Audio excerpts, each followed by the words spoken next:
Welcome to Through a Glass Darkly Radio.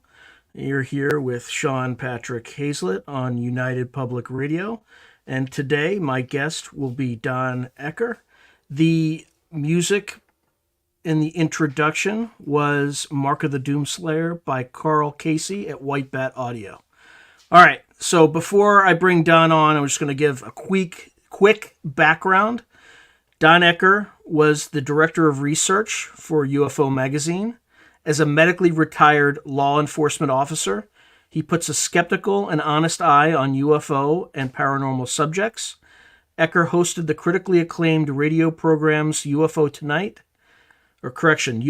Tonight and Strange Days for 6 years, interviewing the many important personalities in the UFO and paranormal fields and related areas.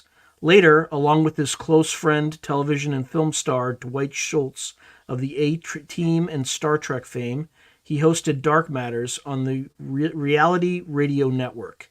Currently, Dark Matters can be heard on cyberstationusa.com. Welcome, Don. Correction. Yeah, you like that, Cyberstation huh? USA. Yeah. Cyberstation USA is no longer in service. I'm on KGRA DB, digital broadcasting. I've been there since 2017, and Dark Matters Radio is still going strong. As a matter of fact, tomorrow, 4 p.m. Pacific, 7 o'clock Eastern, my show airs once again on this platform, StreamYard, through KGRA.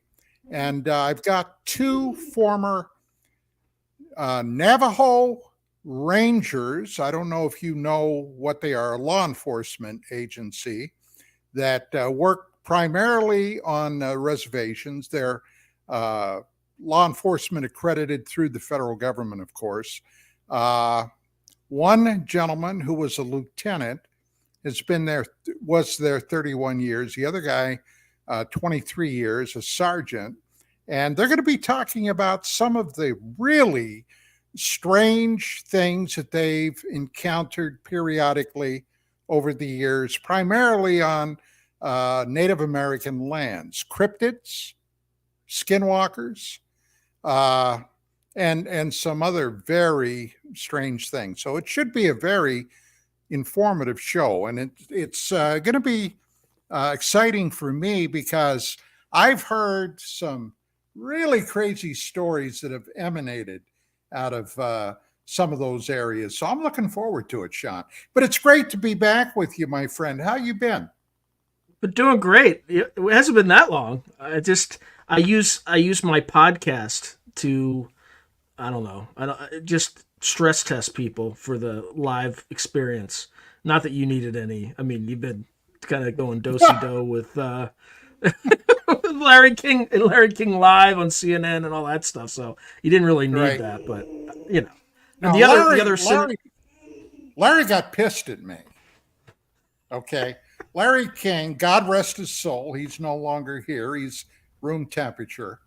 But Larry, I did his show roughly 6 times until a case. I knew Larry's producer, okay? And this case came across my desk that came from NASA, okay? NASA. It was not something that happened down here on the deck. This was from a live NASA feed back in 1991, where the space shuttle encountered not one, not two, but 3 unidentified bogies in orbit. And here was the weird part. Someone or somebody took a shot at one of these craft. And suddenly, this thing took violent evasive maneuvers and shot out into space and then kind of came back around. Now, my wife was the publisher of UFO magazine. We had done a special series of articles back in the late 80s on Ronald Reagan's Star Wars initiative. Okay. We interfaced quite a bit with the Pentagon, Department of Defense, got a lot of public information about what Reagan was trying to do. And of course, this was the program that absolutely caused the Soviet Union, okay, the communist Soviet Union, to go into bankruptcy. All right. Now, when this happened, and I was all, I mean, you know, hey, I was in military intelligence in Vietnam during the war. I was wounded there. I had I had a top security clearance with a crypto access. Okay, in the military, you couldn't go any higher than that. And basically, I was up on a lot of this stuff. And when I saw that live feed, it's a hell of a story. All right. By the way, the shuttle was STS-48. You can see the video on YouTube. Okay. It was up there. I haven't looked at it in a while, but it should be up there. If you want to check it out, check it out. But so I called this guy up at King. His name was Tom Farmer. And I said, Tom, I've got something here that will blow your freaking mind. And he said, well, what is it? So I told him. He said, look, he said, run that down to CNN in LA. I'll have them beam it back to me and I'll take a look at it and I'll get back to you. Well, I did. And he said, oh my God, we got to do a show on this. And he said, but hey, you know how it goes. Larry's got to have a con and a pro on the show. And my attitude was, why? Okay, this is real simple. Well, they've got to have somebody there. That's just how it is. I said, okay. He said, well, who do you think I ought to ask, Don? He asked me. And I said, well, at that time, the premier skeptic in the United States was Phil Klass. So they get in touch with Phil Klass. Phil wants nothing to do with it. So he came back and he said, well, Klass, he said, is not interested. Do you know anybody else? And I said, hell yeah, I know them all. I said, how about Jim Oberg? He's a contract scientist now at NASA. So they got in touch with Oberg. He said, yeah, come on. Now, I knew a lot about Jim Oberg. Okay. I wasn't a detective for nothing. And Jim had been an Air Force nuclear officer. Okay. Now, what does that mean? That means he had that TS&C clearance too. And Jim played by all the party game rules. So he's in there and I'm in there and Larry introduces us.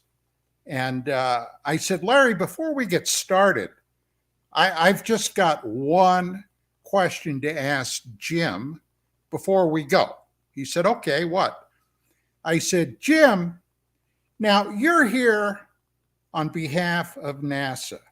Let me ask you this question. The question is there anything that NASA won't let you talk about? Okay, is there anything here? Oh, there's nothing in space up there that's classified. At least I'm not here to sell magazines. Well, that's when I knew I had already won the debate. Okay, as soon as they launch an ad hominem attack. And during that show, I got to tell you, I ate his lunch. And he's never forgiven me for that ever since. And any time STS-48 pops up, okay, it's obvious. Sean, I just recently wrote a paper on the disclosure business that's happening right now, okay? Really got started in 2017, in December, as a matter of fact, with now deceased former senior senator from the state of Nevada, Harry Reid. When Reid held a public press conference stating that he had secured in the neighborhood of $22 million with the help of a couple of other senators to fund an aerial anomaly research effort in the Pentagon. Now, aerial anomaly, what the hell is he talking about? He's talking about UFOs. Mm-hmm. Now, the Pentagon put a new shiny moniker on it. They're no longer UFOs. I guess it makes it more palatable to the public. They're now UAPs. It means exactly the same damn thing, okay? As UFOs, UAP, same animal. But the bottom line is now they're admitting something is up there flying around. Now, I haven't talked to Oberg in actually a number of years. I'd be anxious to see what his take on it is now. But to get back to what I was saying, here we are, okay, with this paper I wrote. Everybody in the UFO field, well, at least those that don't know better, are convinced sooner or later the government is going to come clean. Well, I'm here to tell you, it's never, ever going to happen. And now I'm going to tell you why. Back in 1947, and actually before 47 was the infamous Roswell event. Whatever that event was, personally, I think another worldly, off-world machine of some type crashed. That's my opinion. Mm-hmm. And probably bodies were picked up. As a matter of fact, I found a first-hand witness to that event in 1994. In, of all places, Roswell. The guy was up from Texas. It's a long story there, but the bottom line was he had been an airman with the 509th Bomber Wing. At that time, I might add, they were the only people on the planet that had and could deploy nuclear weapons in the event of a war, okay? Mm-hmm. Nobody else had a nuke at that point. And when this thing happened, his squadron, which he was in T Squadron, was one of the groups sent out to help clean up the debris. There was a hell of a lot of debris out there. And he told me personally, and I videotaped this interview, by the way, he saw 4 bodies there. One of them, according to him, was still alive and communicated with him. This is what he told me. And by the way, his nickname, he didn't know what the hell they were. He called them Moon Men. Moon Men. That's what he called them. And he said that this being communicated with him, and then they took him away. Now, his name, by the way, was Tomas Gonzalez, all right? And Tomas told me later, and by the way, another little side tour here for just a second. Almost everybody involved with that event had adverse effects from it. Today, we probably would call it PTSD, okay? But everybody, I was aware of a number of those guys, and of course, they had the iron heel of secrecy pushing them down. A lot of these guys developed severe alcohol problems, all right, because of the way they were treated. Some of them that they felt, the powers that be felt that couldn't be trusted to keep their mouth shut, were shipped out, okay, to places around the globe. It was really a hell of a mess down there that happened. But the Air Force successfully managed to keep all that pretty much under wraps. But in the aftermath of that event, and I don't mean to get on a tirade here, Sean, but several things happened that today they just simply cannot be explained. in the immediate aftermath of the Roswell event. Number one, the Army Air Corps was stripped from the United States Army, and they were turned into the U.S. Air Force, a separate military entity. Number two, and this had an ominous ring for the entire world. The National Security Act was signed into law. Okay, now what does that mean? That means that if it is determined that something threatens the National Security Act or the national security of the United States, anything, including premeditated murder, may be carried out. And the third thing that happened on the heels of that was suddenly we had the Central Intelligence Agency. Poof, just flashed into existence. And this is all within 6 or 7 weeks of the Roswell event. Now, don't forget the NSA too. Don't forget the NSA too.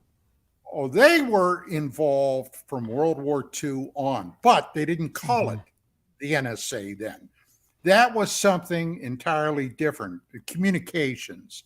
As a matter of fact, ultimately, when I was in Vietnam, okay, and my parent unit was something called the 8th Radio Research Field Station in Phobos, okay, which is in I Corps.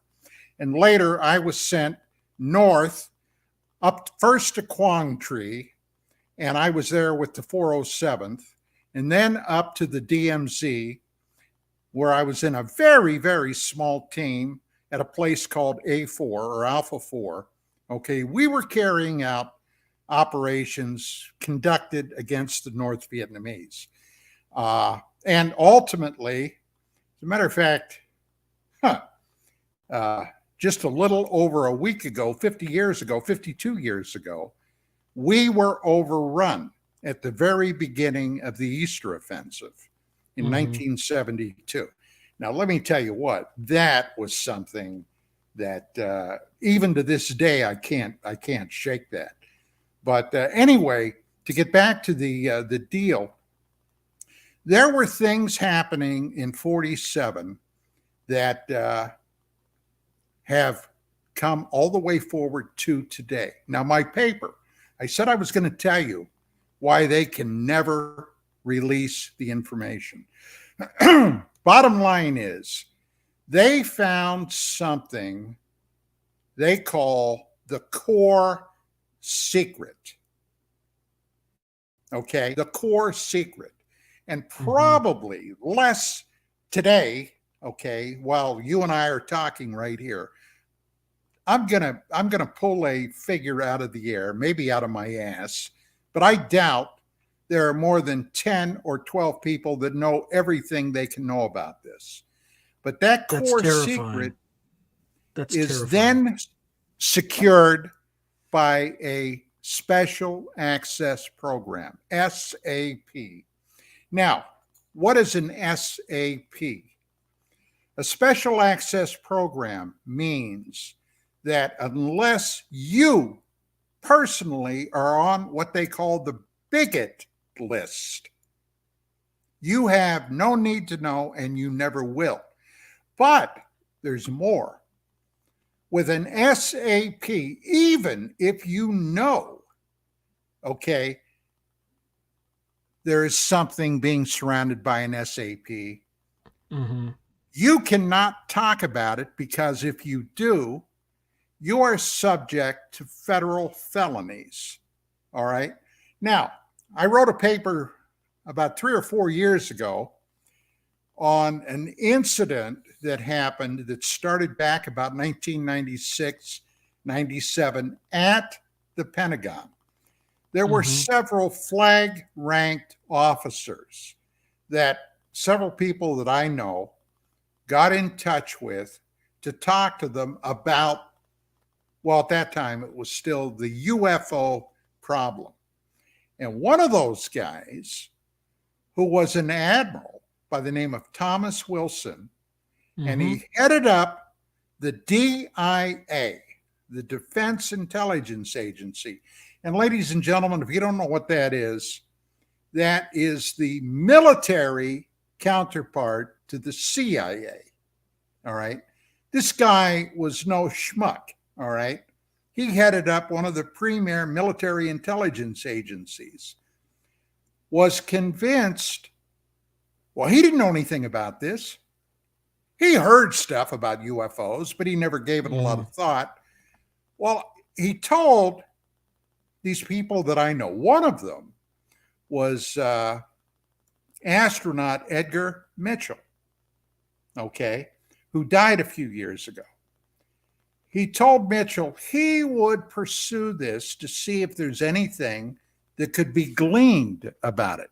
Well, he started making some inquiries, and he discovered that much of this UFO business had been shipped over to aerospace corporations, okay?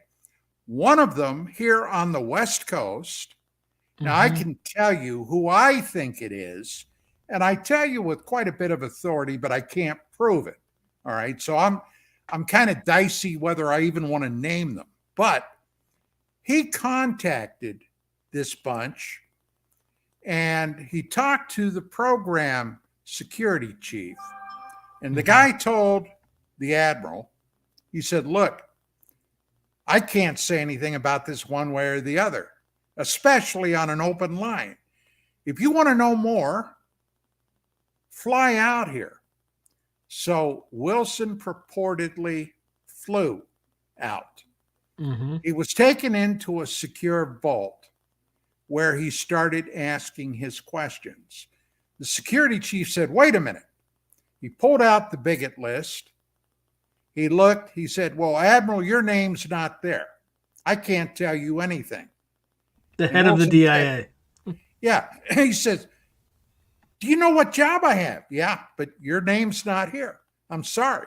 You're going to have to go back to DC. Well, he did. And he was pissed. All right.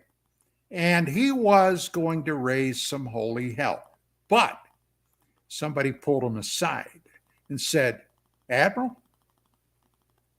you're about due to retire pretty soon.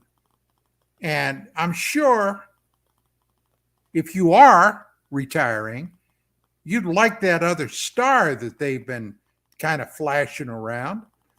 And besides, you don't want to put your benefits and your salary and your pension at risk, do you?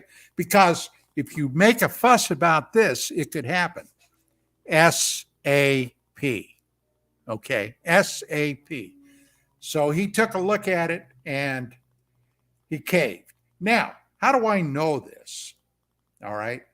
I know it because after Edgar Mitchell, the sixth American astronaut to walk on the moon, in his papers was found this basic itinerary and interview that was held with Wilson by a guy by the name of Eric Davis.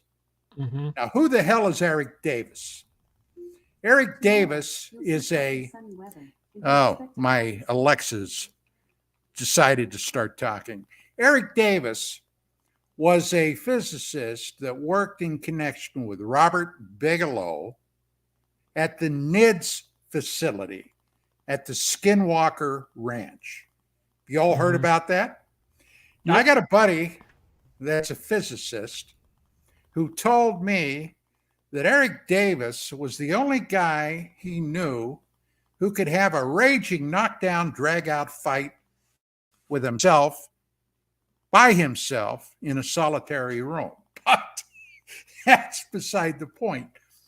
So Davis, okay, when this came to light, Wilson obviously denied everything. He had no choice, even if he wanted to talk. because if he talked, he'd be violating the SAP. Okay? He couldn't. And Davis went incommunicado, and still to this day, several years later, has never addressed this. But this is all in Edgar Mitchell's paperwork. So you don't look, guys, I'm telling you, the fix is in. Now, my paper, I came to a conclusion. What I think may be at least part of the reason. All right. On Larry King Live, I broke two huge stories.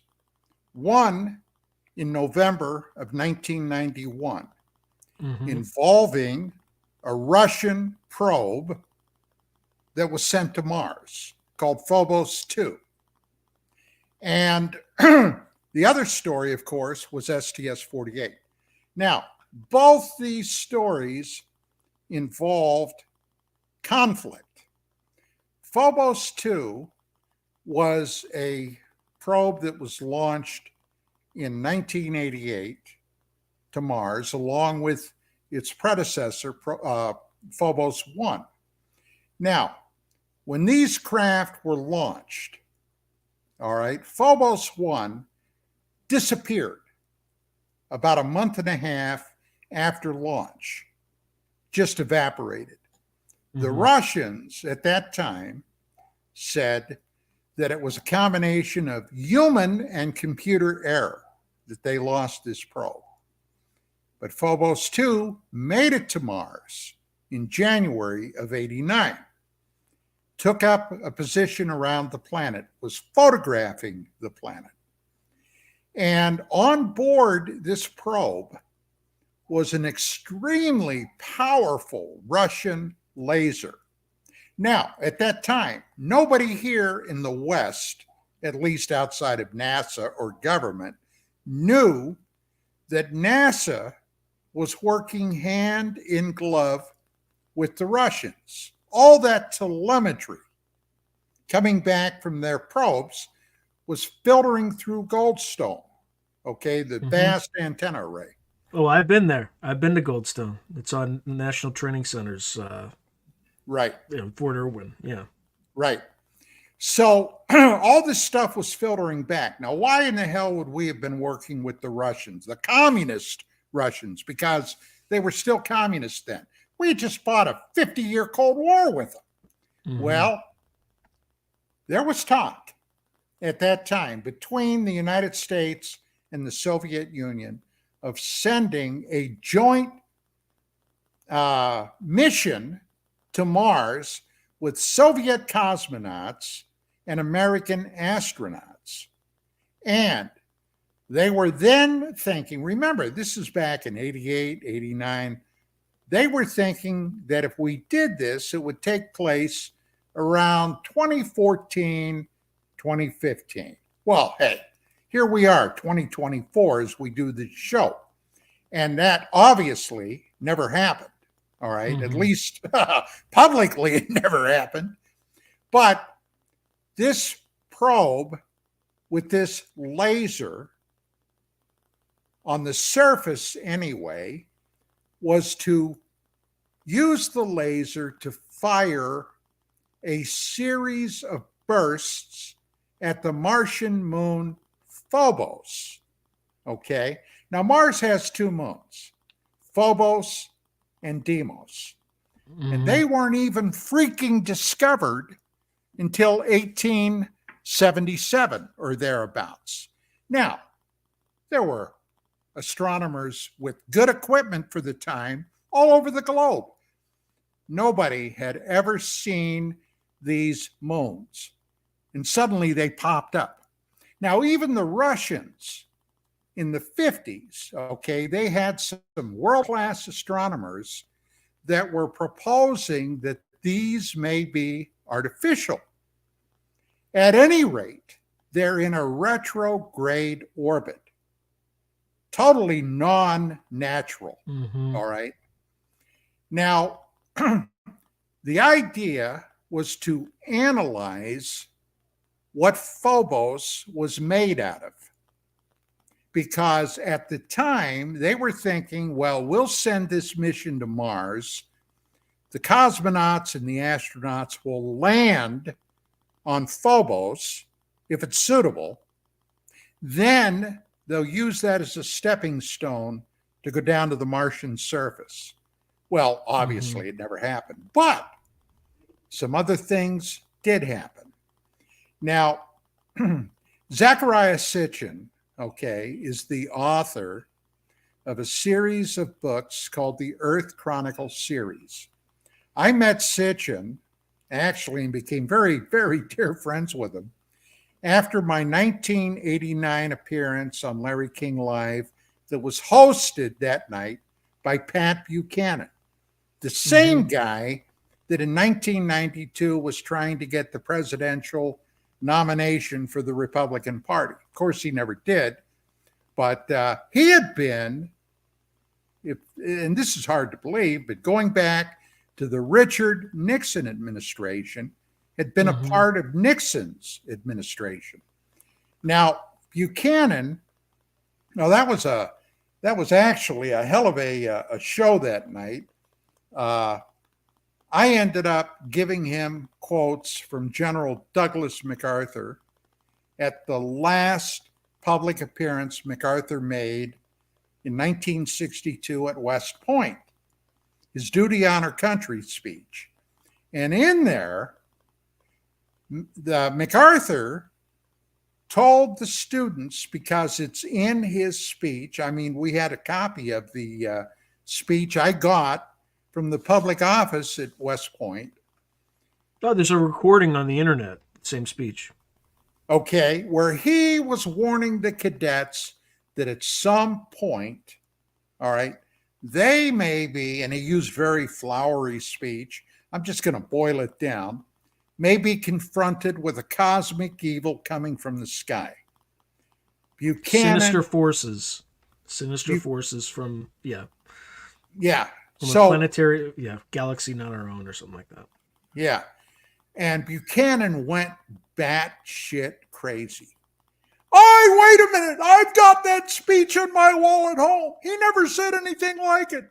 And I said, well, Pat, I brought it with me, okay? And we were out of time. So, yeah. So, I mean, this stuff's been around for a very long time. But to get back to the point, so here is this craft photographing Mars.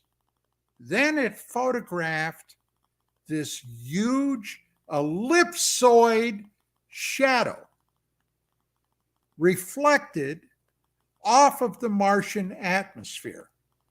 Now, Mars does have an atmosphere. It's not one that we can breathe, but it's there. Have you ever seen stories about these vast dust storms that periodically crop up on Mars? Well, it could only do that with an atmosphere. And nobody could make out what the hell this shadow was. And they found a number of hot spots with their infrared equipment on Mars, hot spots. Okay. In other words, something down there was generating energy and heat. But at the time, everybody was saying Mars was geologically dead. Now, Sitchin, my buddy, had at that time recently released another of his books titled Genesis Revisited. And he talked about that in there. And as Phobos is scanning around and it's taking pictures of the moonlet Phobos, suddenly here is this gigantic cigar-shaped object behind the Phobos moon. The Russians at Glavcosmos said this thing was 25 kilometers in length and 1.5 kilometers in diameter. Now, gang, what does that measure out to? about 15 and a half miles long and a mile in diameter. And suddenly, this thing changed position, came in and rammed the Phobos 2 probe, destroying it. Now, this isn't coming from Don Ecker. This came from Glav Cosmos. They said something struck their probe, turned it into a spinner, and then it was gone. Okay? Now, that's number one. Number two was the STS incident, where something, and I think, if you think back to what I said, we covered that Reagan Star Wars initiative. We were in touch with the Pentagon. One of the weapons systems they were working on to develop was something called Brilliant Pebbles.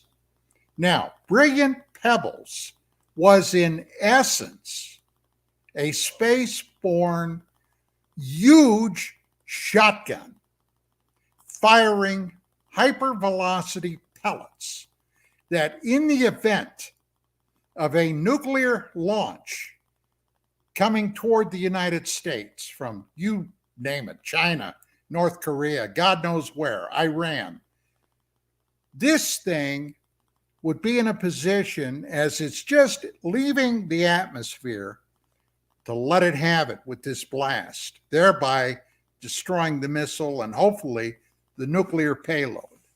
So that's two incidents, okay, in space that do not bode well for the human race. And my conclusion in the disclosure paper, Sean, is that one of the reasons I believe that they can't talk about this is because they are aware of a conflict currently ongoing in our solar system, not from Earth per se, but other species that have been dropping by. Now, look, if there's even one group of extraterrestrials that are here, and remember, we've been beaming out into space now for well over a century, almost a century and a quarter, radio, TV, our advanced radar systems, okay, all that stuff is going to space. We lit up in the radio spectrum like a bright star. We are noticeable. And I'm sure that a number of different species have come by to take a look. And apparently, two of them don't like each other. Now, supposition, a lot of it on my part, granted, but I looked at the data. This is the conclusion I came to. I am currently debating whether I want to write another paper on what I believe is possibly another reason why they can't talk about it. And it's because at some point in our past, going back maybe 400,000 years ago, somebody, okay, tinkered with our genomes and our DNA, okay, for whatever reason. Now, if you're familiar with Sitchin and his works, you will be familiar with what his reasoning was translating these ancient texts going back 6,000 years, okay, with the blossoming originally of the Sumerian civilization in what today is Iraq, Syria, and parts of Iran. So there you go, buddy. Got any questions? Yeah, I do, but I have to do one more thing though. So for folks listening, you're listening to Through a Glass Darkly Radio with Sean Patrick Hazlett on United Public Radio, and I'm speaking with Don Ecker on the future of disclosure and why there's probably no future for disclosure. All right, so going all the way back, okay, so you said you had interviewed a witness to Roswell. He called the Moon Men. Right. And you said that one of these beings had communicated to him. A, how did he communicate to him? And then B, what was the message? Well, it communicated using, according to what Tomas Gonzalez told me, telepathy. Okay. It was not a verbal speaking, it was a direct mind to mind thing. And basically, he told Tomas that they were here on a peaceful mission. Okay. And they meant no harm to anybody, anything like that. And as Gonzalez was, listening to him, his superiors, I guess, I don't know how high up the food chain that troop was, but they found out that this being was still alive. The other three were dead, so they scooped him up and took him off somewhere. That's all that Tomas knew. Okay. As a matter of fact, he did. When I found him, I had gone down to Roswell, New Mexico, flew in, from LA to I forget where. I mean, Roswell only had a small community type airport, and the only thing it could handle were puddle jumpers. Okay. This is in 94. So, hell, this is 30 years ago, actually, right about this time. I had gone down with Dwight Schultz. I had asked Dwight if he wanted to go along because I had been asked by a TV show, Hard Copy. It used to be a strip show that ran Monday through Friday on, I forget now what network it was. It might have been NBC. But a guy down there that originally, he was originally from Roswell, but he had been in the film industry in LA, had moved back to Roswell, saw something down there that he began videotaping, and he called them rods. Okay, rods. These things flying around at apparently hyperspeed. So they called me up at Hard Copy and said, would you maybe be willing to go down and take a look at this stuff? And I said, sure.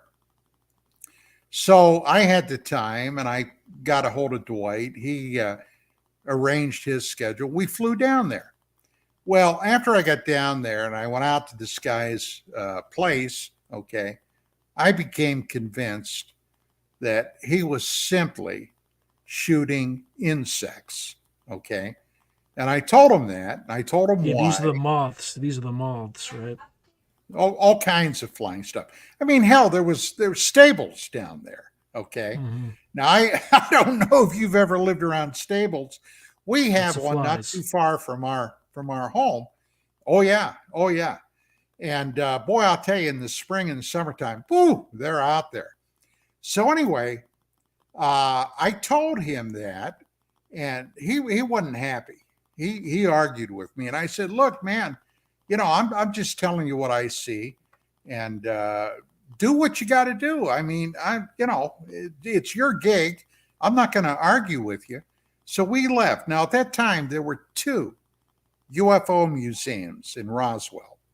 The one that's still there, and I think now it's under different management. I think it's been a long time since I've been down there. And there was another museum there by a guy by the name of John Price, the John Price UFO Museum. So I went down there, and John recognized me, and he had a little display set up with a crashed UFO and, some dead alien mannequin bodies laying around. And I as a matter of fact, I got Dwight to take a couple of pictures of me standing beside it. And he said, John said, Don, he said, there's a guy inside the room back here. He said, I think you ought to meet. And I said, oh, why is that? Well, he claims that he was an airman at the 509th when the event at Roswell happened. And I said, oh my God. So I shot back in there and introduced myself, sat down, and he was going through a 509th yearbook that John Price had. So he proved it. You just see his picture in it and everything. Okay. Yeah. Exactly. Found his picture. He was in T Squadron. And I talked to him for a while, and I was getting excited. And I asked him, well, where do you live? He lives in Tomball, Texas. Now, why was he there? Now, this is the weird thing. A guy I know who now has moved to Arizona is a producer by the name of Paul Davids. Mm-hmm. And at that time, Paul was finishing up his movie, Roswell. Do you remember that movie with Kyle MacLachlan and Martin Sheen? Okay, that was Paul's movie. And as a matter of fact, Kevin Randall, one of the premier Roswell investigators, was in it. And his then partner, Don Schmidt, was in it. Okay.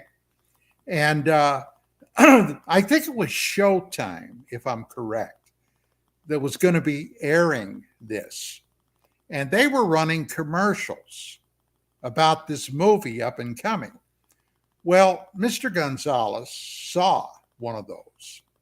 And he was up there in years. At the time, he probably was in, I'm going to guess, mid to late 70s, pushing 80. And he got confused and thought that this event was a reunion with all his old buddies from the 509th. Now, he had just lost his wife of 50 plus years, about 3 years prior.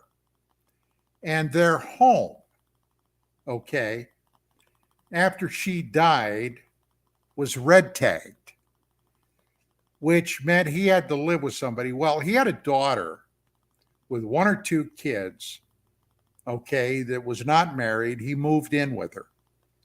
But they were squabbling all the time because his daughter wanted to take over his finances. Oh, boy. And Mr. Gonzalez was an independent guy, okay? And they were butting heads all the time. But there was one more thing I hadn't mentioned yet. Gonzalez told me that before he left the crash site, he pocketed a piece of the debris. And I got all wet and dewy when I heard that, okay? And and I said, well, where is it? He said, well, I have it at home. I said, you still have it? Oh, yeah. Yeah, I have it. And I said, oh, my God. Well, unfortunately, and it's funny how things work out, Schultz and I had to get back out to the airport because our plane was due to leave that afternoon. So we get out there, and I've got a show to do, okay, coming up. And that's when I was doing UFOs Tonight on the cable radio network. And we got to the airport, we go in to book in, and the plane, this puddle jumper, had broken down. Now we're stuck. Remember, I said this was a small community airport. Nothing was coming in. Nothing was going out. We're stuck. Well, I was going crazy. I called my wife to tell her what had happened. We get back to our motel we're staying at. We told them we had to go another day or so. And I'm sitting in there and I'm stewing and I'm thinking about what this guy told me. He's got a piece of a flying saucer. I mean, my God, how often do you hear that, Sean? So I called Price up at the museum and I said, John, what's the story with Mr. Gonzalez? And he said, after you and Dwight got up and left, he said, the old man just got up and walked out. And I said, well, where'd he go? He said, I don't know. So I'm sitting there and I remembered what he told me where he lived. Okay. So when we got back to LA, okay, and I took care of everything I had to take care of, I said, Mm-hmm. track this guy down. So I start calling. Okay. I called up the post office. I forget everybody I did call, but I got a list of names with his same last name. And one of the places I called, his son lived there. And I told him who I was. I said, I met your dad in Roswell. He said, oh my God. And I Mm-hmm. said, okay. He said, oh yeah, we drove up, we got him, but oh my God. And I said, well, what happened? He said, well, when he had his argument with my sister, he said he just grabbed some stuff and left. Didn't tell anybody where he was going. Didn't call me up, didn't tell anybody. He was just gone. So we contacted the police. Then they ended up putting a bolo out on him. Okay. We finally tracked him down to Roswell. The cops picked him up. Okay. We drove up there and got him and drove him back.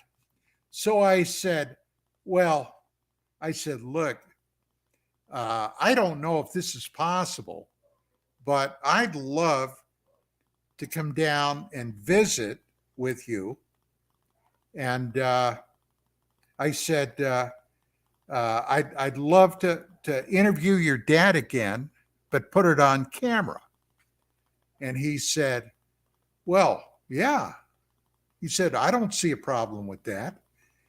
So I asked my wife, and she said, you bet I'm going. So I called up Dwight and I told him what happened. So we ended up flying down there. Now, we had some adventures in the airport, but I'm not going to get sidetracked with that. We get down there and I start, and we all get introduced and everything. And these people were lovely, just lovely people. And I started interviewing Mr. Gonzalez. Mm-hmm. And the one of the sons, he had 2 or 3 boys and a couple of daughters. One of the sons said, oh, you're talking about the rock. And I said, I don't understand. The rock? Oh, yeah. Yeah, that's that piece of that flying saucer that Dad had. We had it sitting on the TV for years. And I said, are you serious? Oh, yeah, I got a picture of it. So he went in, he came out with this photograph, and it was at Christmas time. And here was the TV, and behind the TV, or off to the side of the TV, was a Christmas tree. And here's this lump laying on top of the television. And I said, that's it? He said, oh, yeah. I said, okay, do you know where it's at now? He said, no. He said, Dad had it. Let me check with Dad. So he asked Mr. Gonzalez if he knew where this thing was. He said, nah, must be in my stuff. Now, like I said earlier, his home had been red tagged, okay, which means it was due to be demolished, not fit for human habitation. Mm-hmm. But we got permission from him. So my wife, Vicki, and I and Dwight went down and spent an entire freaking day crawling through that place, looking for this thing in case it was there. Didn't find it. So finally, Mr. Gonzalez was talking to one of his boys, and he said, well, maybe it's in with some of my old clothes and stuff in the storage locker. After he had moved out of the house, after his wife died, okay, got everything packed up, put it in a storage locker. But here was the fly in the buttermilk. The daughter, the one that he was having the fight with, had the keys to the storage locker. So one of the brothers called her up and said, we'd like to get those keys. What do you want those for? Well, Dad wants to get in his. Tell Dad to go F himself. I mean, that's what it was, okay? So we never got a chance to see that. And then not long after, Mr. Gonzalez died. So I have no idea what happened. That's a hell of a story. Did the rock look smooth? It looked like a or chunk of metal. It looked like a chunk of metal. Interesting. Okay, but they called it the rock. Did he ever describe this being, the Moon Man? Oh, yeah. He carved 4 wooden figures that he gave me. I have them. And I've got a photo of it. God, if I'd have known we were going to be talking about this, I'd have sent it to you. Well, let me see. Is there any way I can send it? No, I'd have to send it to you probably via email or something. Yeah, you could send it to me via email, and then I can show it on the screen once I get it. Okay, all right. Give me your. Oh no, wait. I have your email address. Can you hang on a second? Can you play some music or something? I could keep. Or keep can talking. you talk? Okay. Yeah, I could talk. I can ask. I can keep, so the questions that are going to be coming. I still hear you, by the way. Yeah, I know. Okay. Yeah, all right. So another question that's going to come up is, I read your paper finally, even though I was a bad boy and didn't read it last time. There's the bit about Ingo Swan. Ingo Swan's a part of this. So we should get into that a little bit. Oh, he was another buddy of mine. As a matter of fact, when I find this, okay,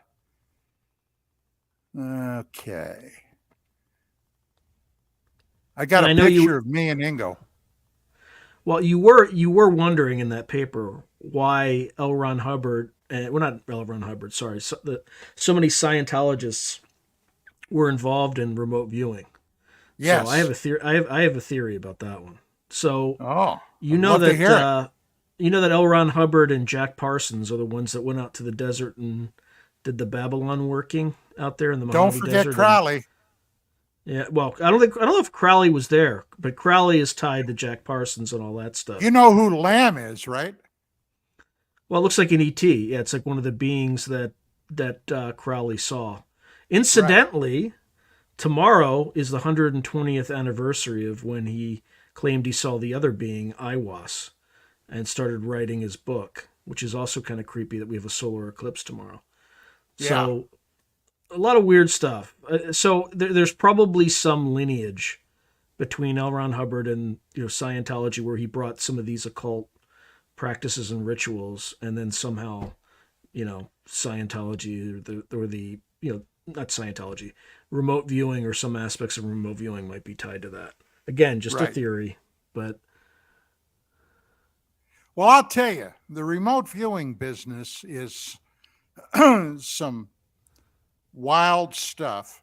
I dabbled with it after I met Ingo, and I don't know what I probably didn't know what the hell I was doing, but anyway, Ingo had got in touch with my wife and I. He was coming out here to the West Coast and wanted to know if we could have dinner.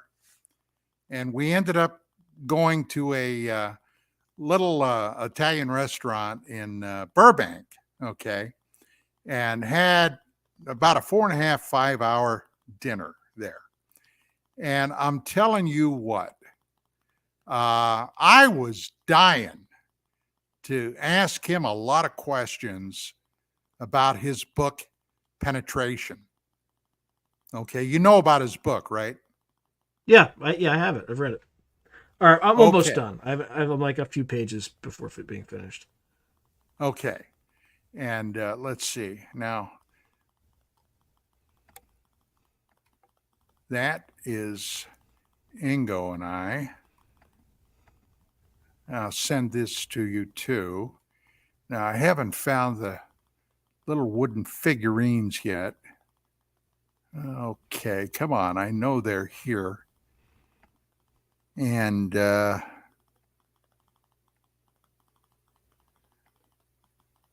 no luck so far. See, did I put them here? So you think the core secret is that there's some sort of Well, there's conflict in space that they yes, don't want I us to know do. about? I do. And there's one more thing, and this is what I'm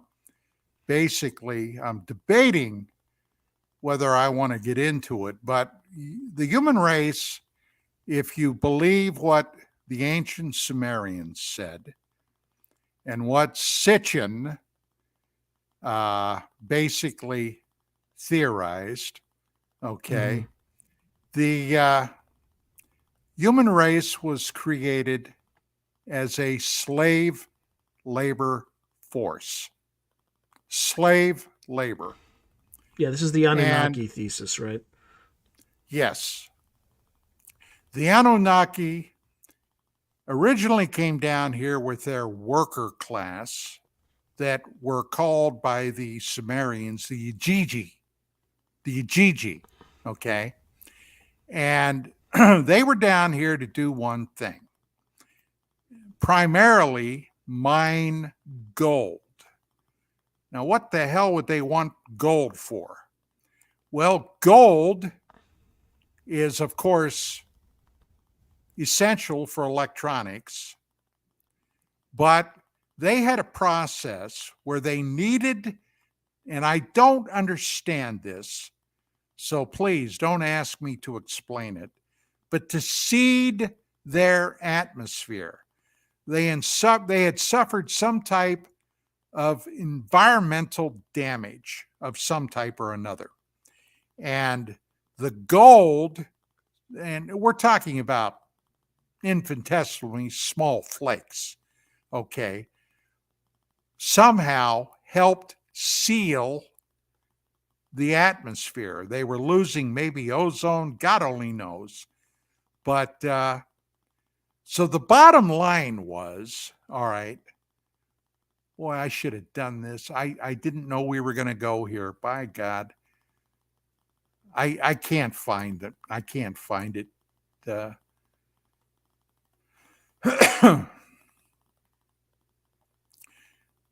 I got the picture of Swan and I.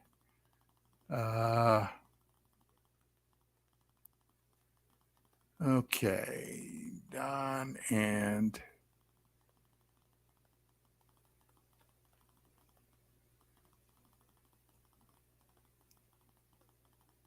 here we go. Okay, well, at least I can put a couple of these pictures out.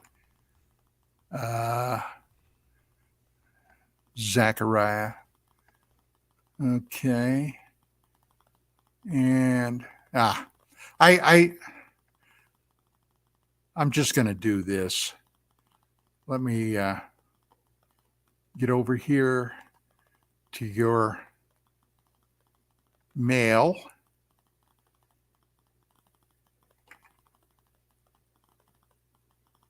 And I'll be back in action in just a second, Sean. Yeah, no worries.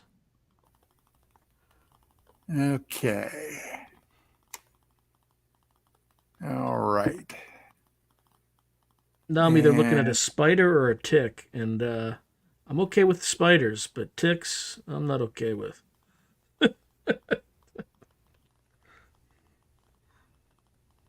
Okay, I'm not sure I got you, buddy. Just send it over? I'm sending, okay. I'm attaching it right now. And, okay.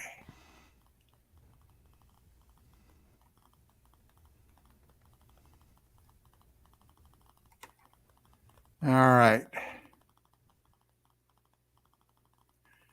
All right, you got two photographs coming to you right now. Okay, let's see. Isn't modern technology amazing? It is. I don't know if I could just.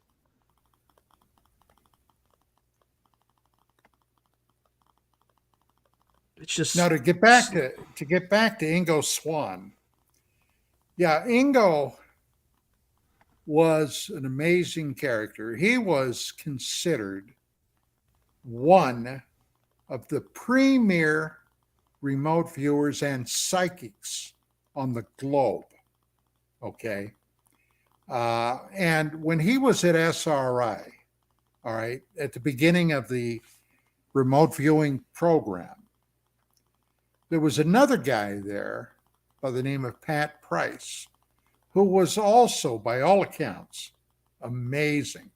Now, Price, excuse me, and Swan were given a project by somebody that they were to remotely view something in West Virginia. And by mistake, they ended up remotely viewing an ultra top secret NSA facility there. That was not their target, but they got somehow hooked into it. And they were coming up. They looked in files. They named names of people that worked there. And when they were basically debriefed, American intelligence had a meltdown. Nobody knew about this NSA place, National Security Agency. My God, they even had some of the program names.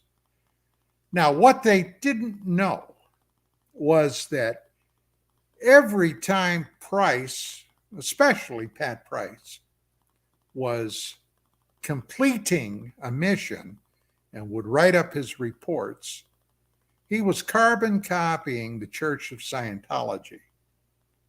Now, at that time, we're talking about the 70s, the Church of Scientology and the IRS were going at it hammer and tong. Were you aware of that? There were a lot of stories that were coming out about Scientology. As a matter of fact, in one case, a newspaper reporter out west here, and I forget now where it was, it might have been Arizona, had done a series of exposés on Scientology. One day he went out to his mailbox, opened it up, and inside this mailbox was about a 5-foot long, very pissed off rattlesnake. Somebody had shoved a rattlesnake in there. I guess hoping he'd get nailed. But luckily he didn't. Maybe he heard the rattle when he started jostling the lid. I don't know. But make a long story short, there were a lot of things going on. And the IRS, they had, now by this time, Hubbard, L. Ron Hubbard, was dead. Okay. But his wife was his former wife, or his wife, former, she's a widow now, was running a lot of stuff. She ended up, after this thing, you don't want to piss off the IRS, okay? That's a bad bunch. You just don't want to mess with them. And they were. And she ended up doing some jail time. And a lot of them did. But they found, when the FBI and the IRS went in to the Scientology headquarters, they found all this stuff from SRI on this then top secret remote viewing program. Well, boy, I'll tell you what, the bells started ringing with that. And there were a lot of very red faces. Now, one of the guys that was involved with the program, and he's still around today, still does consulting, was Dr. Hal Puthoff. Now, Mm-hmm. did you remember now about 4 or 5 years ago on the History Channel, there was a series that ran a couple of seasons called Unidentified? Do you remember that? Yeah. Okay. Unidentified was a look from government insiders, along with Tom DeLonge, okay, a rock and roller, who were examining the UFO phenomenon. And one of the guys in there was Hal Puthoff. Well, Hal Puthoff had been for a while an ardent Scientologist. Now, I never decided or was able to figure out what it was when he disassociated himself from it. But even Swan had connections with Scientology.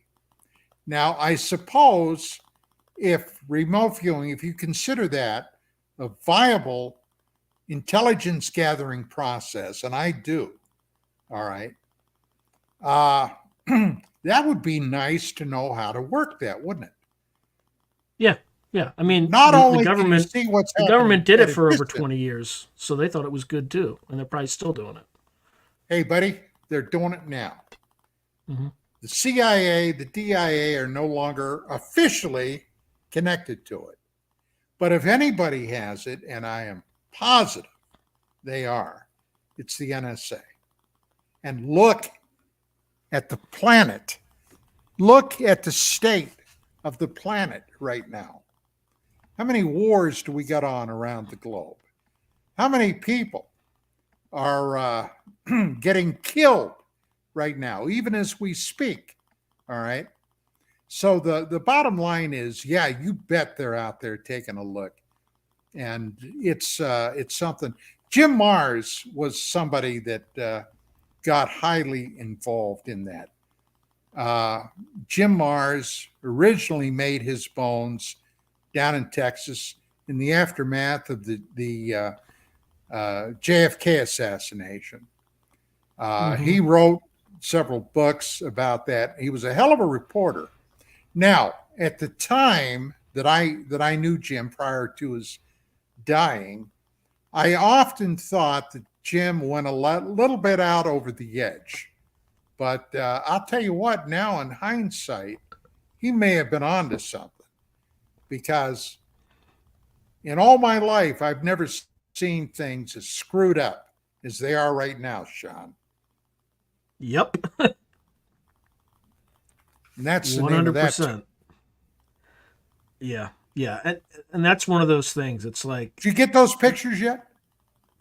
I did, but this version of StreamYard won't let me share anything. So I can see them. They're nice pictures, and I can testify that it's both you and Zachariah Sitchin, as well as what's his name? Ingo Swan. He's the guy we were just talking about for 10 minutes. So yeah, I think the government knows a lot more, and I think there's also there's a machine kind of nuts and bolts connection, but I also think there's some sort of non-physical, metaphysical connection too that people don't like to talk about. But it's all tied together. Even Ingo Swan, when he remote viewed the moon, he was quote unquote seen, even though he wasn't physically there by people working, or entities working on the moon, let's just say. Right. And that, let me tell you what, when we were at that dinner that night, okay, he told me for months after that, he was literally terrified that they were going to come by and zap his brains. Okay. That's what he told me. And that would be a hell of a thing to live with. Well, who do you think Axelrod is? So, just really quick for people who don't know the story around Axelrod, was that us, or was that somebody else? I asked Ingo that, and he said, "Look," he said, it could have been anybody. It could have been CIA, could have been NSA, could have been NRO, Could have been MI5, could have been MI6, could have been Mossad, or they were aliens. But obviously a different group than whoever it is on the moon. And yes, I have no doubt in my military mind there is a facility on the far side of the moon. Look, in 1972, in December, at the cessation of the Apollo program, Apollo 17, when they lifted off, what did we as the American Space Agency do? We pulled our wings in. Okay? We pulled our wings in. Oh, we did near Earth stuff. We sent Skylab up there, okay, until it came crashing down. We didn't do a damn thing until the 80s with the space shuttle program. Then Obama stuck a weenie in NASA, okay, and canceled that for a while there, even going up to the ISS. We had to hitch a ride with the Russians. Now think about that. We didn't have the ability to get into space, okay, not with a manned mission. So yeah, that was, oh God, I was upset about that when Obama basically canceled the shuttle. But hey, look, you know, Swan told me when we would talk. You see, for 20 years, well, maybe even a little longer, I had been doing research on lunar transient phenomena. Okay, because the moon is, everybody sees the moon. Hey, they're going to see it tomorrow during the eclipse, kind of. And everybody thinks, oh, we know everything we need to know about the moon. Not even close, okay? So, in 1994, after all the years that we had, quote unquote, abandoned the moon, suddenly we want to go back to the moon, okay? We want to go back to the moon. Why? Well, we're going to rephotograph it. We're going to remap it. We're going to do this. We're going to do that. Oh, yeah. Yeah, right. And while we're at it, there's an asteroid out there flying around that we're also going to take a look at. So the ballistic missile BMOD, okay, is behind this Department of Defense, the Pentagon, and NASA. So they send the Clementine mission up there. Okay, Clementine. They take 2.5 million photographs of the moon.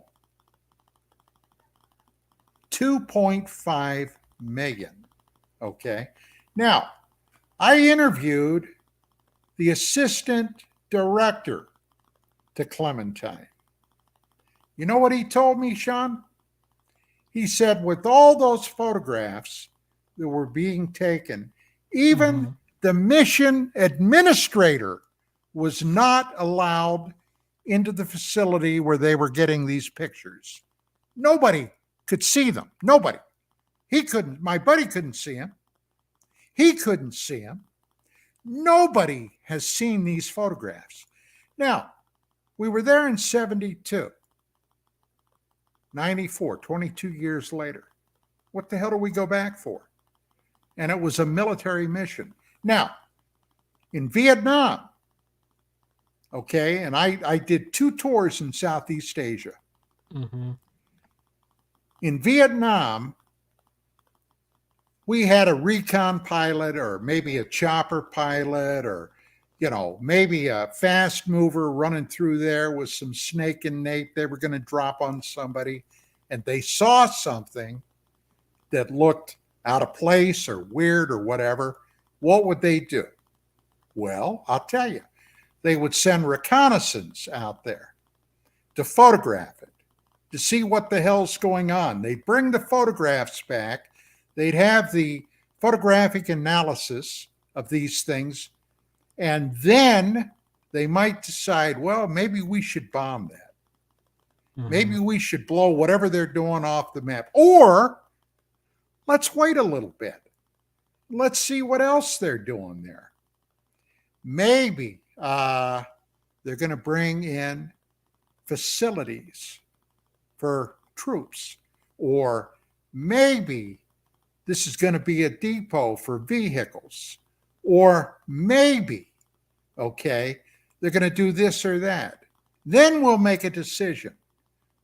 That's exactly what the hell they did on the moon. They know something was up there.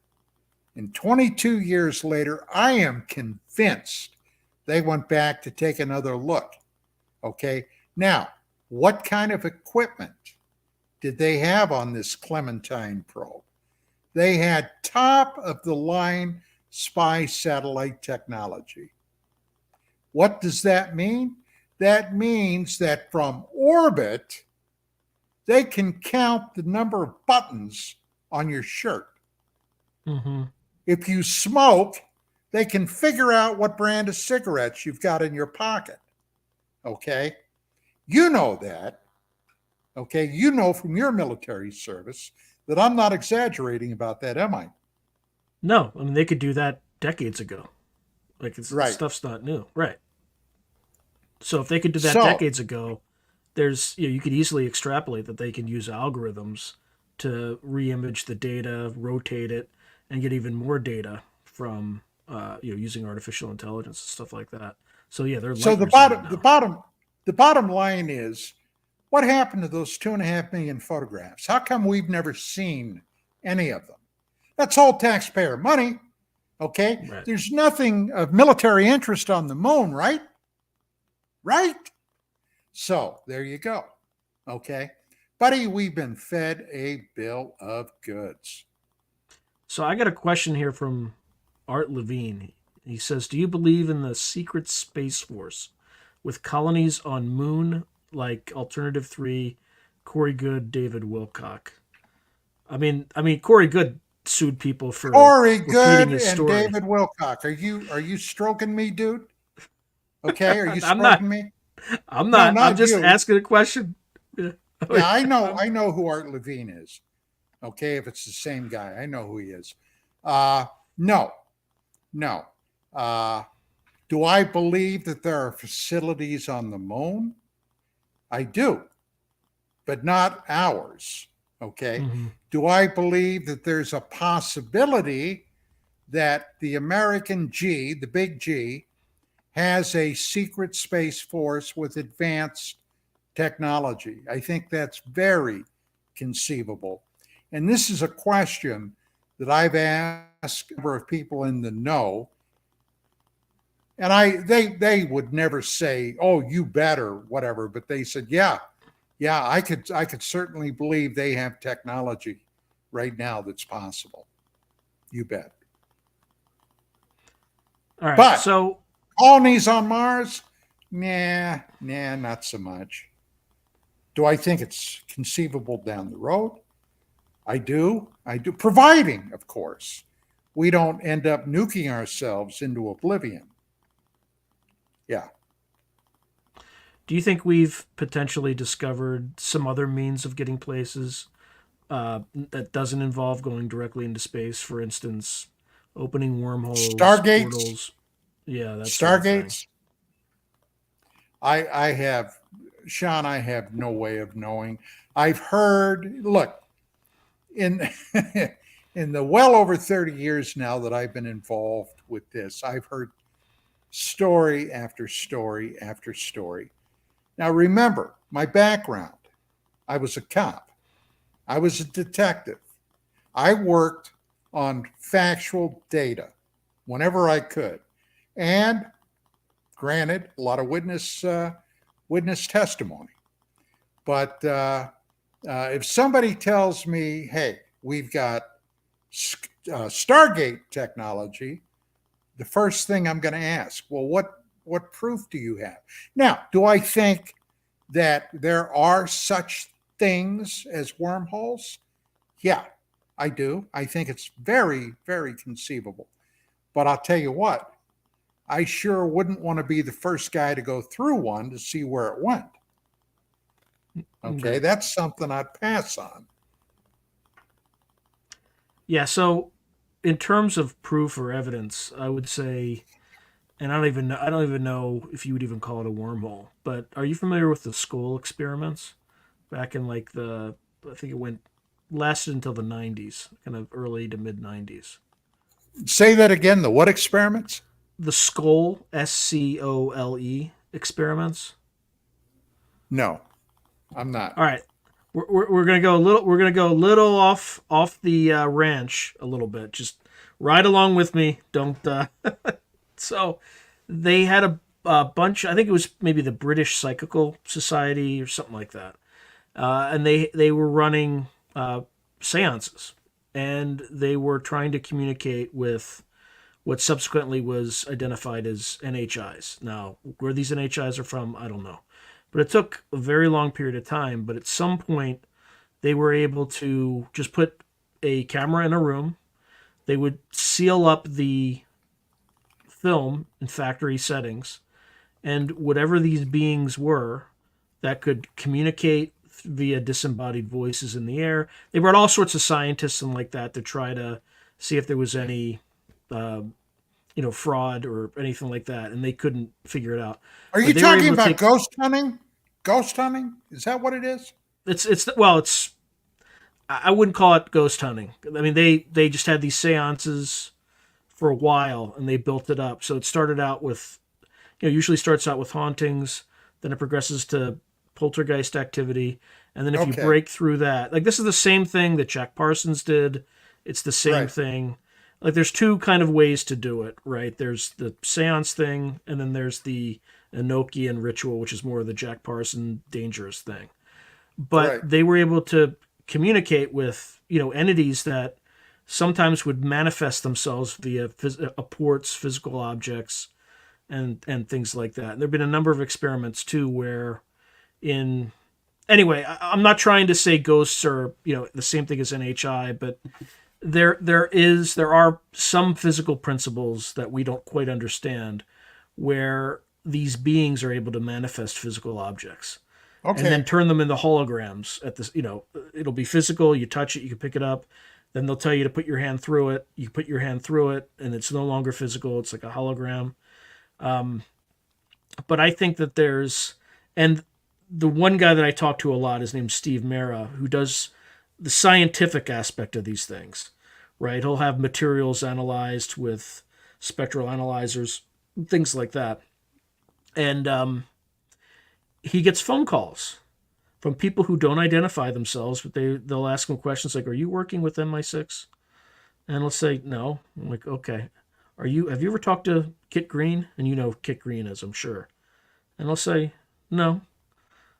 So if you get close to some of these areas on this disclosure thing, because I think it's all related. I don't know how it's all related, but all this stuff is related in some way because we're poking at the fundamental nature of reality.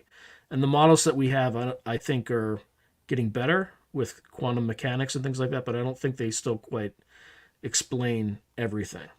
So one thesis could be that they stopped going in the stars because they realized there might be a better way to traverse the universe by, opening up a wormhole or something like that. Incidentally, doesn't CERN start atom smashing on April 8th? Just like the solar eclipse? Just like the Crowley thing? Yeah. Look, I'm going to tell you something. I've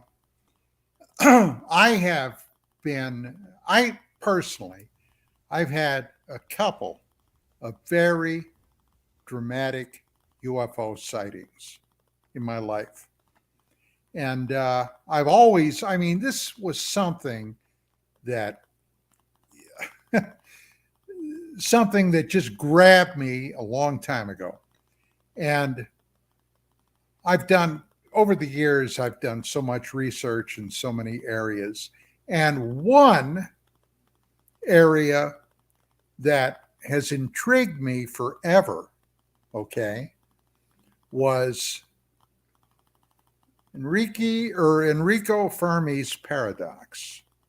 Mm-hmm. Okay, even not having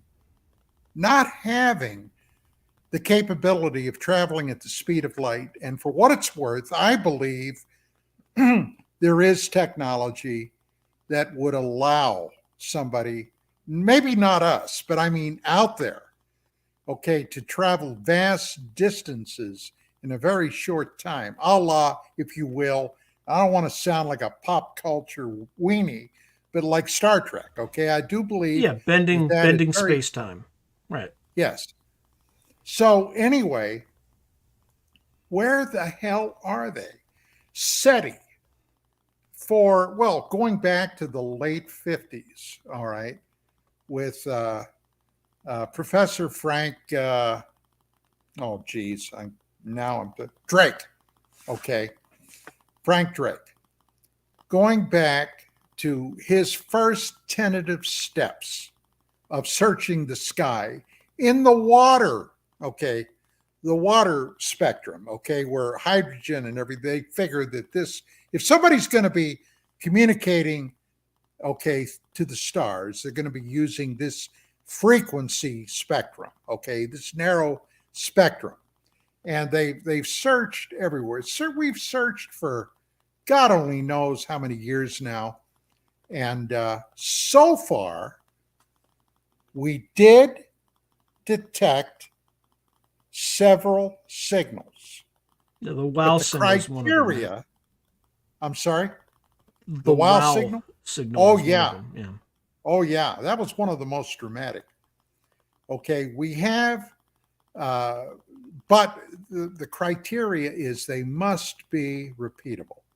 Okay. That's what they look for. All right. We got it this one time. Now let's see if we get it again. All right. And for example, the wow signal, they never did.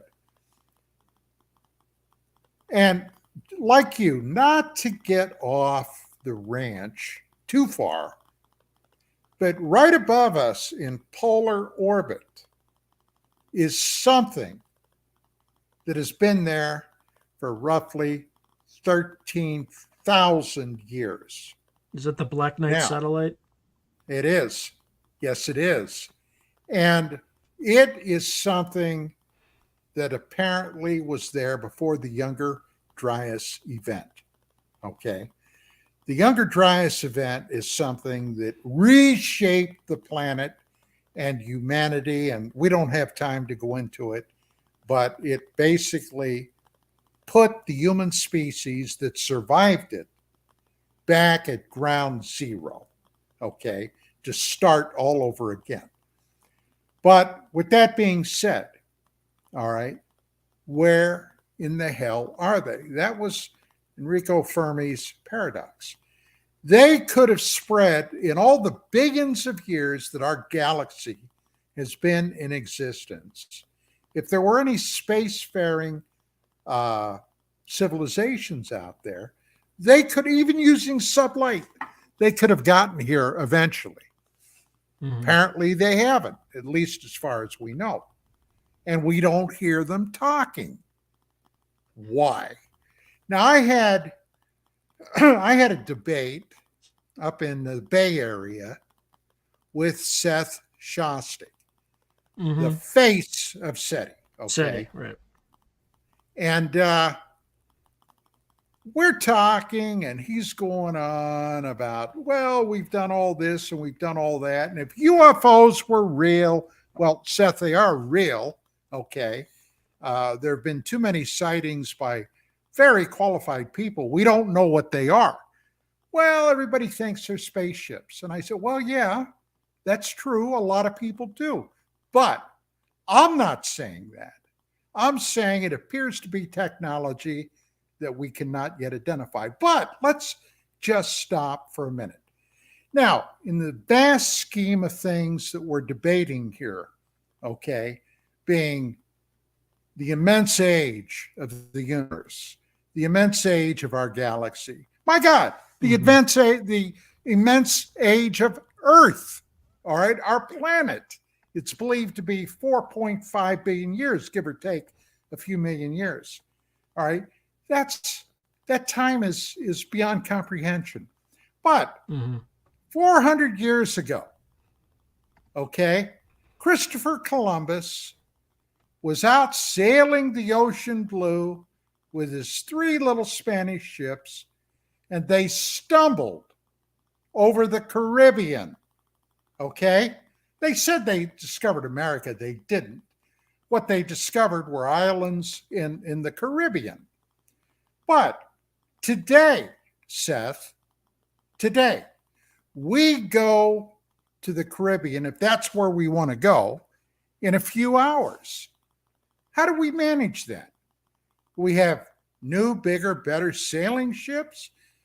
Do we have, do we have a faster sail? No, we don't. What do we have? We have a different technology. Okay? We have a different technology. And the same can be said for SETI. How do we know that the aliens, would still be using something that we had the technology for over a century ago? Wouldn't it make sense that perhaps they have something else? And in many ways we do. It's still limited by the speed of light, but we can send messages on lasers, okay? Laser technology is one way we can send communications. Well, if you have a probe somewhere out in the universe that's quantum coupled with, some device here, you have instantaneous communication, faster than light. It's instantaneous. The spooky action at a distance. Yeah, quantum entanglement. Spooky action. Yes. So and we discovered that principle in the early 20th century. So if there's somebody else out there who's been there, done that, hey, you'd be shocked at what the military has available. Okay, some of these covert operations, covert teams, special forces, Delta Force, the SEALs. The stuff that they're keeping tight under the vest, but it's there. And by the way, you don't want to piss any of those guys off. Just a word of caution. Yeah, especially Delta, because they're the only ones that can operate in the United States. They have like because of their hostage rescue, they can run operations in the United States. Only, as far as I know, the only military branch that can. So, yeah, there's a lot of bad stuff that can be done. But right. So what do you think? So you think the secret, that the core secret, I think you call it, that they don't want people to know, is that we're just kind of bystanders in some overarching cosmic. Well, imagine, Sean, imagine what would be the overall look back in 91 or 2. Okay. I got a call at the magazine. It's somebody I know. As a matter of fact, I knew them both. Richard Hoagland and Professor Stan McDaniel. Okay. Now, at that time, Hoagland and McDaniel were working on a paper because we were going back to Mars with a mission called the Mars Observer. All right.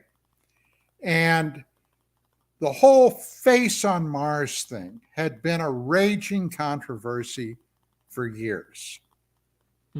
And the idea was, well, if we're going back, let's get some Class A #1 photographs of this thing in this region known as Cydonia and settle the argument once and for all. Well, originally, NASA had decided they weren't going to put a freaking camera on the probe. Okay. Yeah, why would you? I They, mean, you're spending billions of taxpayer dollars. Why would you put a camera on there? they were not going to put a freaking camera on the probe.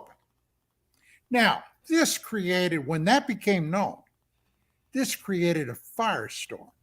And Hoagland at that time was out on the forefront of bringing NASA to task about a lot of questions about this kind of stuff. And hey, let me tell you what, there's been some jokers out there for quite a while that said what NASA actually stands for, NASA, never a straight answer. Okay. And that's, unfortunately, that's more than often than not been proven to be the case. So finally, they decided they're going to put this camera on board. But Hoagland said, look, he said, Don, he said, I'm going to ask you a favor. He said, I don't know if you can do it, but you can try, if you will. He said, I heard that when NASA was first formed by President Eisenhower, okay, now you've got to know a little bit of history about why things happen. Back in the 50s, we did not have a civilian space agency. The military services all had their own individual rocket programs. The problem was, in 57, the Russians got Sputnik in orbit, the first man-launched satellite, in October of 57. I was just a little kid, but I can remember everybody was terrified by that. Now, you might say to yourself, why in the hell would you be afraid of a satellite? Well, that wasn't it. The idea was the Russians, if they can get something to space, they can get a nuclear bomb over here, okay, in 30 minutes or less. Delivery guaranteed. And the problem was our rockets kept blowing up on the launch pad. And that's the truth. We couldn't get them up there. Well, Eisenhower said, well, we're gonna solve this problem. And they created NASA. Now, they have this brand new organization, the National Aeronautics Space Administration. What do we do? Originally, they were in a rented office in some government building thinking, okay, we're here, now what? So what did they do? They requested an academic study, and they went to the Brookings Institute, okay? And it was finally delivered to them. But nobody, for the most part, even remembered that there was such a thing, much less what in the hell was in it. Well, Hoagland wanted to see if I could find it. So I put on my detective hat and I started doing a little looking. And I finally called up a guy and he said, oh, you're talking about the Brookings Institute report. Yeah, I can tell you where that's at. He did. So I got a hold of Hoagland. And I said, hey, you and McDaniel, I said, this is where you can get it. Well, they got it. Now, what's in there is very interesting concerning ETs, okay? They came to the conclusion, one of the people in that study was Margaret Mead. Do you know who Margaret Mead is? Yep.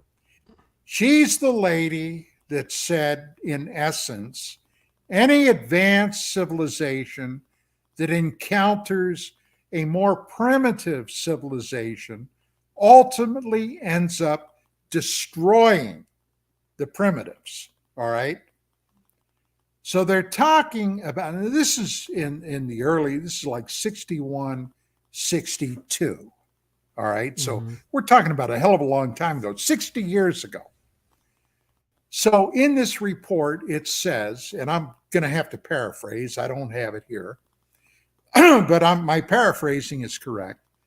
it says there will be, if we discover ETs or ET artifacts in our solar system, then the uncomfortable question becomes, what do we tell or not tell the public at large? Because several groups in the public will be adversely affected.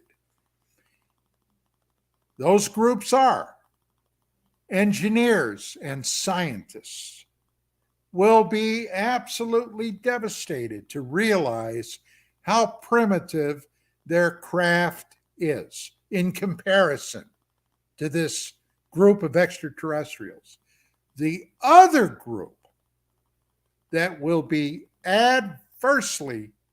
beyond adversely affected, will be religious fundamentalists.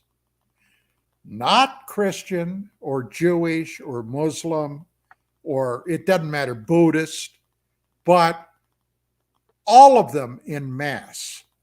If they discover. Now, personally, I got to tell you, I could never understand that, because my concept of God, all right, if there is such a being, and there's something there, all right, something. My concept is that deity would be large enough to not limit themselves to one tiny little insignificant speck in the cosmos, us, Earth, okay? That entity could create life throughout the entire universe. And apparently, okay, that universe is pretty well chock full of various life forms. So I didn't quite understand that. But going back to that time period, people were very, very primitive in their belief systems at that point. You said UFO, and everybody would look at you funny and go, you know, hey, this guy, he believes in little green men. So, yeah, but now things are different today. I mean, 60 years later, to an extent, but there are still fundamentalists out there that are willing to murder and create mayhem and God knows what else, okay, in the pursuit of their particular belief and what their deity dictates. And I'm trying to be as politically correct as I can. All right. Well, just when you started talking about this, Don, by the way, this is a running joke on all my live streams. There's a great horned owl that always shows up. Like whenever I'm doing a live stream, it starts hooting outside. So as you were speaking, it started. Last time I actually stopped the live stream, I put something on to try to get a picture of him, but he's gone. He stopped after that. So anyway, hey, I got some news for you, dude, about hootie owls. What about him?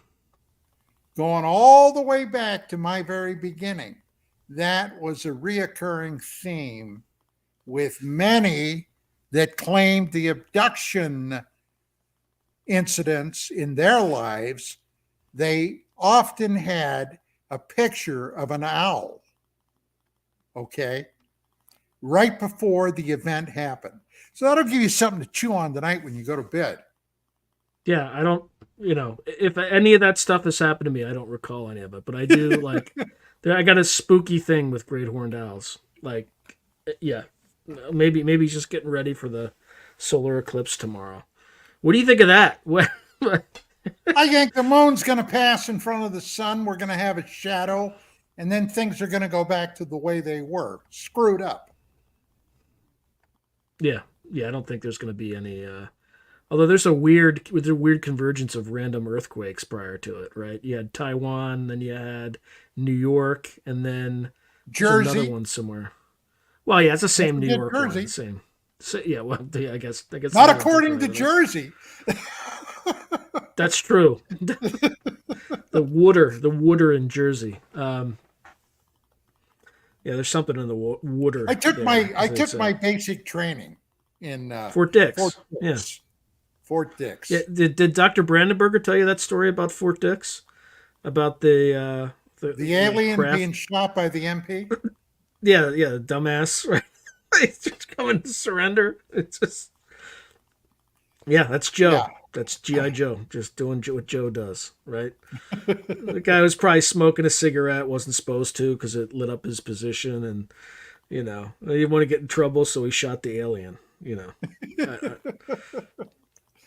Who knows? I mean, I have no idea if that story's true, but it's an interesting one, right? Well, Leonard Stringfield, is that a name you recognize? Absolutely, yeah. He's the crash retrieval like Meister. He's got all these stories that he's Do tabulated. you know that Leonard Stringfield was on an Army transport plane, one of the first 100 American officers and soldiers that landed in Japan immediately following their capitulation after Nagasaki? Leonard Stringfield. And as a cherry on top of the whipped cream, their transport aircraft was buzzed by a UFO, buddy. Mm-hmm. That's what started him on his whole journey, right? I knew Leonard, and he did some outstanding work. And he was the guy that originally came up with the story of the MP and Fort Dix and the alien. Oh, yeah, that was Leonard. Leonard was very meticulous. He'd been an intelligence officer. Speaking of which, I got to interrupt to say you're listening to Through a Glass Darkly Radio on United Public Radio with Sean Patrick Hazlett, and I'm interviewing Don Ecker.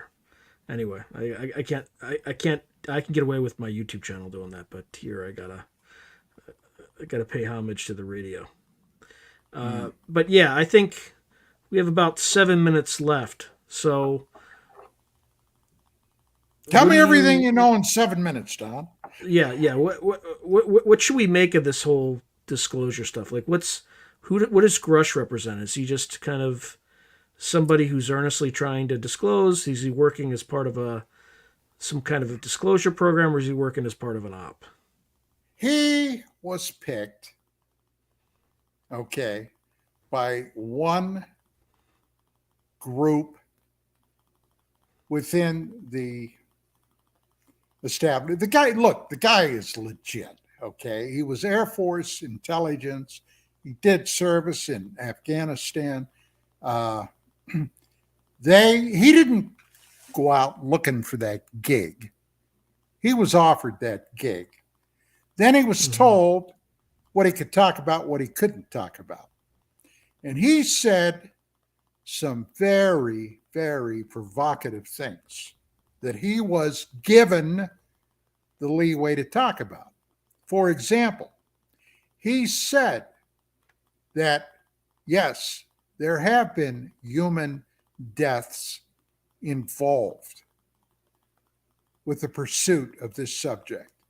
Now, he didn't specify whether that's correct, who killed whom. He didn't specify that people were whacked as a result of national security or were whacked by the phenomenon or whatever. He just said that people died. And I found it, of course, hey, I was a cop. I found it stupefying that nobody followed up on that. Okay? Nobody in Congress. Ask him more about that. They probably did. They probably did in a closed hearing. That's the problem. Everything you see in Congress is just high theater. Everything. Look, those guys are asshats. But anyway, to get back to this, Grush said, and he was authorized to say, that his intel states that the military, the government, had at least 12 or more recovered non-human technological craft from off-world. Now, you read my paper. Does it make sense Sean, does it make sense that somebody could come up with a way to traverse interstellar space in a very short time, the technology to do that, to just come here and crash? Does that make No, sense? it had to be shot down. There you go. What does make sense is battle damage. Now, they said, well, we got one or two. Okay, I could accept one or two technological failure. All right. But a dozen or more, okay, these advanced things, no, no, no. Then you got to go back, you got to look in the past. All right. A la Robert Lazar. Now, I knew Lazar.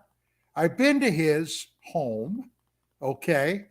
I've interviewed him extensively at his home and a number of times on my radio show. And when I did, I wore my cop hat. I took copious notes, everything the guy said. You know what? All these years later, 30 plus years later, his story has never really changed at all. Mm-hmm. The guy has been on a straight and narrow path with that story.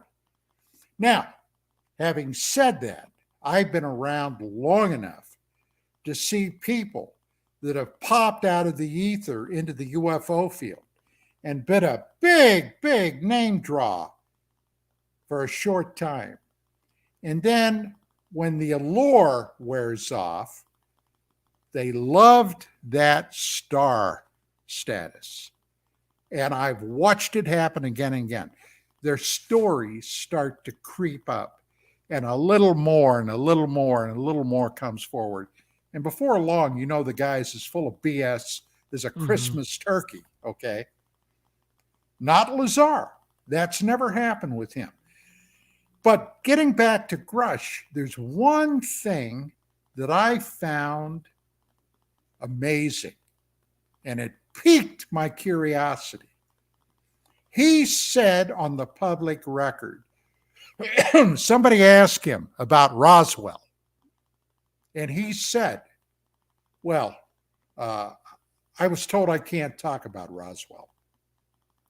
The most freaking famous UFO event in all of UFO-dom, and he was told he can't talk about it. Now, that makes you go, that's really interesting, isn't it? Yeah, that means it's significant. You think? You think? Right. Yeah. 100%. What do you make of Chris Bledsoe? Do you know that whole story? Jesus. Give me a refresher real quick. Okay, I thought you were going to go off. So he's been having experiences for, I don't know, 20 some years. I mean, it might be a little off. He claims the presence of a being he calls the Lady, right? There's UAP or UFO sightings. He can, there's lots of orbs around his house. He can sense orbs before they show up. He goes outside. They'll appear. And I think the most interesting thing about the story is the military intelligence community and the intelligence community, broader intelligence community all together. He also started talking about earthquakes in Baja California and stuff like that would subsequently happen on the date that he predicted. And the intelligence community like lobbed onto him like napalm and kind of kept him quiet for, almost a decade. And now his story's I have heard the name. I'll be very honest. I've never really looked into it. When you mentioned seeing orbs and stuff like that, that kind of refreshed my memory. But I got to tell you, those kind of stories, unless I find something I think is really significant, I've kind of passed them by. Look, man, if I told you, excuse me, how much over the years I've been exposed to, my wife even yesterday told me she's shocked my brain is not mush. Okay. So not that I'm whining, you understand. Yeah, I think again the suspicious thing on that story is the fact that the intelligence community shut him down. He was saying something that they didn't want coming out about the nature of reality or whatever. But anyway, I think we're like a minute over, my friend. So I might. We got to go.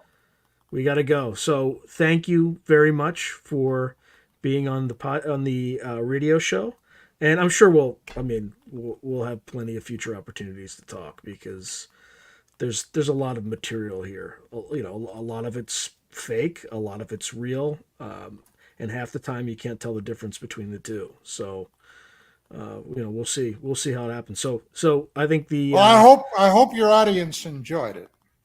Oh, absolutely. I can tell from the comments that they did.